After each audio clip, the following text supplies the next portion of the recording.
Selamat malam teman-teman. Kita jumpa lagi di channel YouTube kami Visip UBK. Kali ini kita kehadiran tamu spesial kita, Ketua Umum Keluarga Besar Alumni Visip. Nah, ini ada di sini ada Bung Kris Nalenan. Jadi nanti kita akan ngobrol-ngobrol nih Bung Kris. Iya. Siap, Bung Agus. Kira-kira Bung Kris boleh bagi-bagi cerita nggak ke waktu kenapa sih kok Bung Kris itu bisa memilih kampus UBK ya dibanding dengan kampus-kampus yang lain kan yang lebih bagus ada. Kira-kira apa sih yang daya tariknya kampus UBK itu? Jadi kalau boleh saya cerita sedikit ya, Bung Agus ya. Jadi bapak saya itu Ruben Nalenan namanya. Itu dia dosen di Universitas 17 Agustus Untak ya. Dia Jakarta. Jakarta. Ya. Di Sunter sana, Pak. Dia itu mengajar mata kuliah Pancasila dan juga sejarah lah ya. Nah, itu dari beliau saya mengenal sosok Bung Karno.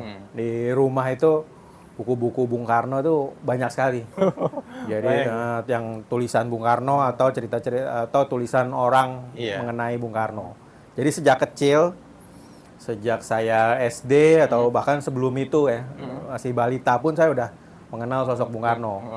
Jadi ketika saya ditanya sama beliau, kebetulan bapak saya meninggal tahun 98. Jadi pas reformasi ya. Jadi sebelum itu dia udah nanya ke saya kan, kira-kira mau kuliah apa? Saya waktu itu belum ada Bung Karno. Tapi saya bilang saya mau kuliah ilmu politik. Nah, gitu ya. kemudian ketika muncul saya melihat ada iklan Universitas Bung Karno, itu saya nggak ragu untuk memilih ke kampus Universitas Bung Karno. Karena saya memang udah dari usia dini lah mengenal sosok Bung Karno, pemikiran-pemikiran Bung Karno. Ya hampir semuanya lah serba-serbi tentang Bung Karno dari ayah saya. Mungkin waktu itu kalau nggak salah angkatan pertama ya Bung. Kalau kita lihat katanya angkatan pertama itu kan animonya cukup tinggi ya. Jadi kawan-kawan bisa lihat nih ceritanya dulu awal Bung Karno kayak gimana nih. Coba Bung Kris, ini angkatan pertama nih mumpung ada angkatan pertama. Coba silakan Bung Kris. Jadi tahun 99 itu seleksi masuk Bung Karno itu diadakan di Istora Senayan. Oh, di Istora Senayan. Di Istora Senayan dan saya ingat itu ada 2 tahapan kalau nggak salah ya. Dan itu masing-masing tahapan tuh full semua, penuh semua. Itu Istora Senayan itu kapasitas mungkin sekitar 4.000 5.000 lah ya. Kalau sambil dengan posisi duduk begitu, itu penuh semua. Dan banyak ya berarti ya. Dua kali seleksi. Saya ingat sekali itu. Dan yang yang diterima tuh hanya mungkin sekitar 3.000 sampai 4.000 lah. Dan itu sudah banyak sekali sebenarnya. Jadi setengahnya itu gugur, Pak. Jadi saya syukur sekali saya bisa masuk ya di sana. Ya pokoknya benar-benar menakjubkan lah. Saya juga kan masuk langsung dari SMA ya. SMA langsung masuk. Dari SMA saya langsung ikut seleksi, emang nggak di universitas mana-mana. Pertama kali di situ saya cukup kagum gitu dengan animo yang sangat besar. Itu ya ribuan penuh semua Istora itu. Pengalaman menarik apa sih Bung Kris yang waktu semasa kuliah di S1-nya ini kan? Kan Bung Kris S2 ya? Sudah S2. Sekarang kita minta share pengalaman S1-nya dia di UBK ini. Apa pengalaman menariknya nih? Pengalaman yang menarik ya mungkin yang pertama lah ya. Yang pertama itu saya kuliah itu ilmu politik itu penuh semua terisi. Bahkan itu sampai saat mengajar itu sampai di luar kelas itu ada yang ikut juga mahasiswa. Jadi penuh sampai ke depan. Jadi kondisi kelas tuh rame sampai ada yang berdiri juga. Tapi tetap semuanya mengikuti kuliah dengan ini. Nah, lalu saya mau cerita sedikit juga, itu kan sebenarnya dibagi ada beberapa kelas, Pak. Karena saya terlambat mendaftar, saya ingat sekali, saya akhirnya kedapat kelas malam. Oh, kelas malam. Dengan teman-teman yang rata-rata usianya itu jauh di atas saya lah ya. Tapi itu jadi kisah sendiri, jadi sebenarnya sebuah cerita yang menarik lah. Apalagi dari segi pemikiran segala macam. Jadi ada dialektika lah. Pemikiran bagaimana saya bisa dengan teman-teman yang lebih senior berbicara tentang banyak hal, tentang politik, tentang Bung Karno dan macam-macam pemikiran lah, Tan Malaka, Muhammad Hatta.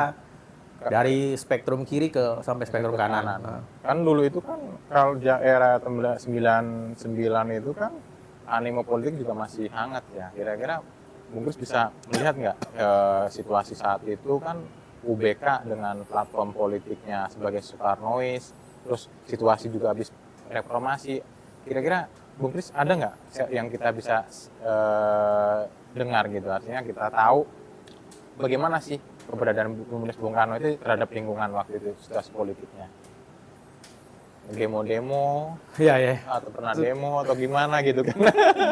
Jadi ngomong bicara demo ya, saya ingat sekali itu hari pertama saya kuliah, itu bertepatan sekali dengan pertanggungjawabannya Habibie waktu itu. Oh, Habibie.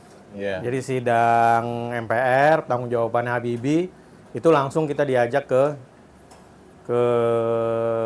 MPR, depan MPR sana untuk berdemo. Dan itu kelihatan sekali, karena UBK lumayan banyak ya, ribuan. Dan UBK itu kelihatan sekali bagaimana waktu itu, walaupun itu pertama kali demonya UBK, tapi kelihatan sekali itu di masa UBK itu mendominasi itu waktu itu. Walaupun emang akhirnya ketika terjadi chaos pertama itu agak kocar-kacir juga. Punya pengalaman ya. Jadi kocar-kacir juga, tapi itu sebuah ini sih. Jadi pertama kali masuk, sebelumnya saya nggak pernah demo,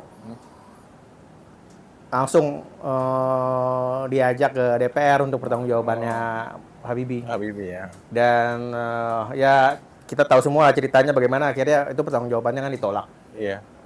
Bung Kris punya pengalaman nggak kira-kira yang bisa kita sharing untuk teman-teman kita yang masih di dalam kampus maupun teman-teman yang lain yang udah alumni, kira-kira kiat-kiat apa sih? Kan kalau dilihatnya kan UBK ini kan bersaing dengan kampus-kampus lain ya. Kita pernah nggak Bung Kris merasa minder, dan bagaimana cara Bung Kris untuk berkontestasi di luar tuh seperti apa dengan membawa nama alumni Bung Karno ini? Kontestasi di luar sana kan persaingan kerja cukup ketat ya gitu. Sebenarnya bekal yang utama itu adalah organisasi dan kita banyak membaca. Itu sih yang utama, hanya soal kita mengikuti organisasi ini, artinya organisasi apapun itu juga ya. Organisasi politik, organisasi kemahasiswaan, atau organisasi di luar itu, organisasi yang terkait dengan hobi segala macam. Yang penting kita ada jejaring, kita bisa berjejaring dengan teman-teman yang lain. Syukur-syukur dengan teman-teman di luar kampus Bung Karno, di luar Universitas Bung Karno. Nah, yang paling penting keduanya itu adalah kita juga selalu menambah pengetahuan kita. Lagi pengetahuan di luar dari kampus, relasi gitu ya, pengetahuan. Gitu. Ya, terutama juga dari membaca buku, Pak. Membaca buku. Membaca buku itu kalau misalnya saya bisa tekankan itu, yang paling penting adalah membaca buku di luar jurusan kita sebenarnya. Misalnya kalau kita dari politik, berarti kita harus baca buku juga yang di luar politik. Iya, di luar keilmuan kita. Pengetahuan ekonomi mungkin ya. Ekonomi, sejarah, filsafat, sastra. Jadi kita harus kuasai semua itu, Bung Kris ya. Benar. Jadi teman-teman, kalau pengen sukses kita nggak hanya terfokus dalam satu bidang ya. Jadi kita pasti terbuka terhadap ilmu-ilmu lain, pengetahuan-pengetahuan lain gitu. Nah, kebetulan nih Bung Kris ini sekarang nih dia jadi ketua umum keluarga besar alumni. Jadi ketua alumni itu mempunyai wadah namanya Kami Visip UBK yang channelnya sekarang sedang kita nikmati nih. Nah, ini ketua umumnya kebetulan nih. Nah, kira-kira Kami Visip UBK ini arahnya mau kemana nih Bung Kris? Ini mumpung ada ketuanya nih sekalian. Jadi kita tahu nih. Silakan Bung Kris. Sebenarnya visi, kalau menurut saya sih ya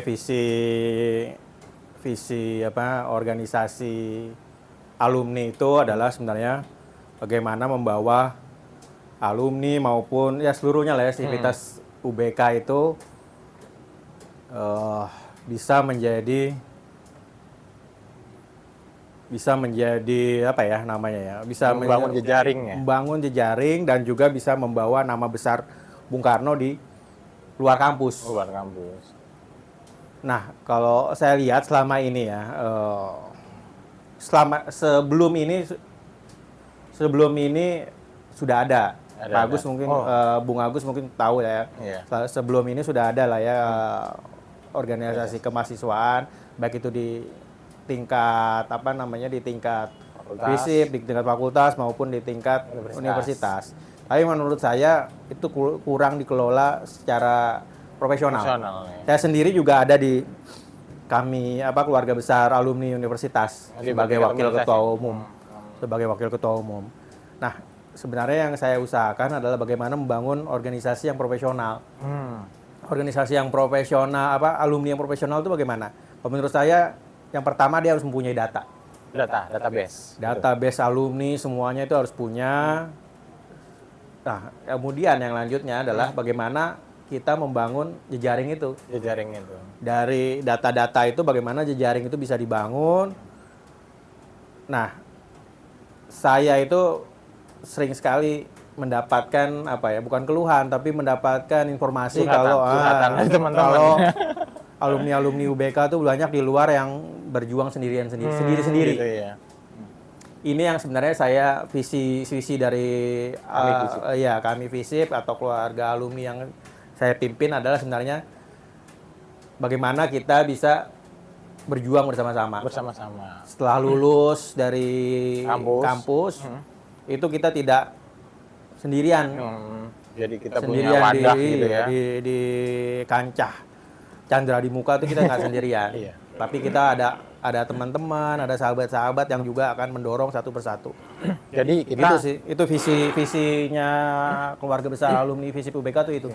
Jadi meskipun setelah lulus kita ada di organisasi mana, tapi tetap kita dalam satu keluarga besar FISIP. Jadi visi kita membangun jaringan di luar setelah di kampus kita juga punya wadah namanya FISIP UBK gitu. Jadi Bung Kris kira-kira boleh tahu nggak kira-kira kalau generasi muda ini kan mereka bingung arahnya setelah lulus nih kita mau apa gitu lah, terus ada organisasi kampus, hubungannya organisasi kampus dengan FISIP itu, kami FISIP yang alumni sebenarnya kayak gimana sih hubungan organisasinya? Kan ada BEM FISIP gitu. Itu kira-kira bisa dijelaskan teman-teman gitu? Ya itu salah satu yang jadi ini kita juga ya, jadi concern dari saya sebagai ketua umum keluarga besar alumni, yaitu bagaimana membangun kerjasama yang konkret antara alumni, antara ikatan mahasiswa segala macam, termasuk dosen-dosen segala macam. Tujuannya ya sebenarnya untuk membawa nama besar Bung Karno juga, nama besar Universitas Bung Karno. Jadi kita sebenarnya saya juga bekerja sama erat dengan dengan BEM FISIP itu membangun atau membuat program-program bersama gitu. Nah, salah satunya adalah ya ini bikin YouTube channel, nanti ini olahraga. Iya benar-benar olahraga. Kita buat dari yang sebenarnya simpel-simpel dulu, Pak. Iya. Dari yang sederhana-sederhana nanti kita akan buat program-program yang lebih kompleks, yang lebih konkret untuk keluarga besar Bung Karno lah secara keseluruhan. Alumni, mahasiswa, dosen, semuanya gitu. Jadi kan begini, mungkin bagi teman-teman yang masih di kampus ya, kan Bung Kris ini kan mengalami dari nol ya, dari kampus UBK yang dia harus berjuang tanpa senior waktu itu ya bisa dibilang gitu, dan dia sekarang sudah ya cukup dibilang mapan lah gitu ya. Nah ini teman-teman boleh nggak nanti kita menanya sama Bung Kris sempat mengalami minder nggak setelah lulus dari kampus untuk bersaing gitu? Syukurnya sih enggak ya. Jadi dulu begini, Pak Agus. Saya dulu kebetulan kalau boleh cerita sedikit ya. Saya tuh lulus dari Bung Karno 2003. Saya langsung ambil kuliah S2. S2 Ilmu Politik juga di Universitas Indonesia. Lalu saya langsung mengajar sebagai dosen di Universitas Bung Karno. Ilmu politik juga. Jadi dari situlah sebenarnya bekal saya sih, bekal saya di situ. Jadi saya emang syukurnya saya nggak ada sih kalau untuk keminderan itu. Di kampus saya tempat saya mengambil ilmu S2 juga. Ternyata saya ya bisa lah dengan mengimbangi dengan teman-teman lain yang dari kampus-kampus ternama gitu. Ada nggak sih dosen yang terkesan gitu atau apa Pak yang waktu dulu membimbing skripsi itu bagaimana gitu? Kalau dulu saya ngambil skripsi tentang Cina ya. Tapi ada beberapa dosen sih yang selain kalau dulu emang ada beberapa dosen yang benar-benar, dan kebetulan sekali mereka juga mengajar saya di S2 juga tuh. S2 juga. Ada dua sih sebenarnya. Ada dua dosen yang benar-benar saya ingat. Iya. Yang pertama tuh kalau misalnya saya boleh sebutin, Bung Agus, itu namanya Thomas Puraklolon. Thomas Puraklolon ini lulusan filsafat ya, lulusan seminari dari Flores. Habis itu dia ngambil S2 di, kalau nggak salah di Roma ya. Iya. Di Roma, habis itu S3-nya juga S3 di UI. Lalu yang kedua itu namanya Bu Indah. Bu Indah Putri Indriani. Bu Indah. Jadi halo Bu Indah. Bu Indah ini lulusan Unhas. Habis itu ngambil S2 di UI juga. Dan kebetulan sekarang jadi bupati deh. Bupati. Halo Ibu Bupati. Lu Utara. Iya. Begitu. Ada dua itu sih yang paling berkesan ya. Jadi memang kadang-kadang semasa kita kuliah ini memang ada kesan-kesan ya. Ya makanya teman-teman yang masih di bangku kuliah di kampus berprestasilah yang baik dan tetaplah semangat belajar, dan pasti akan ada kesan seperti yang diceritakan Bung Kris kali ini. Bung Kris, kalau kita lihat dari situasi politik saat ini nih Bung Kris ya, kira-kira tuh kita ini bisa nggak sih memposisikan diri seperti apa dalam arti mahasiswa maupun alumninya gitu. Jadi apakah kita dengan situasi yang pesta demokrasi terus kan sering ada yang sering bentrok tuh. Ini dukung ini dukung ini, segala macam. Padahal satu alma mater tuh. Nah, sebaiknya kayak gimana sih, Bung Kris? Terutama menjelang pemilu ini. Iya. Yang pertama yang paling penting tuh ya, menurut saya politik itu bukan barang haram. Kedua, politik itu kan sering diolah-olahkan politik itu kejam, politik itu barang yang apalah ya. Barang yang najis lah segala macam. Tapi sebenarnya kalau menurut saya tuh enggak, kebalikannya. Justru kalau kita nggak berpolitik, justru akhirnya kita meninggalkan politik itu kepada orang-orang tertentu saja. Dan itu justru yang akhirnya membuat politik itu menjadi buruk bagi masyarakat. Padahal sebenarnya dengan politik kita bisa berbuat banyak. Karena politik itu bisa menghasilkan kebijakan-kebijakan yang berguna untuk kepentingan masyarakat banyak.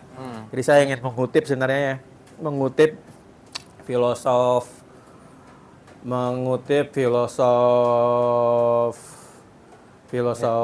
Jerman.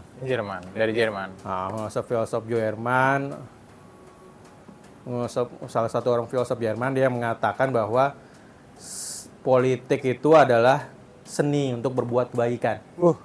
Seni, kebalikannya ya? Iya, jadi seni untuk berbuat kebaikan, di mana itu bisa membuat orang-orang yang berpolitik itu mengabadikan namanya, jadi begitu sih. Jadi kita setelah kita berpolitik, memegang tampuk kekuasaan, banyak hal yang bisa kita lakukan gitu mungkin ya. Iya. Jadi teman-teman jangan pernah takut ya untuk mengambil sikap-sikap politik selagi sikap-sikap politik itu memang dalam rule of the game-nya. Jadi bukan yang tidak sesuai konstitusi ya. Jadi itu yang kira-kira bisa diambil dari Bung Kris. Nah, Bung Kris sekarang aktivitasnya ada di mana ya kalau boleh tahu, teman-teman? Sekarang saya sebagai salah satu profesional konsultan.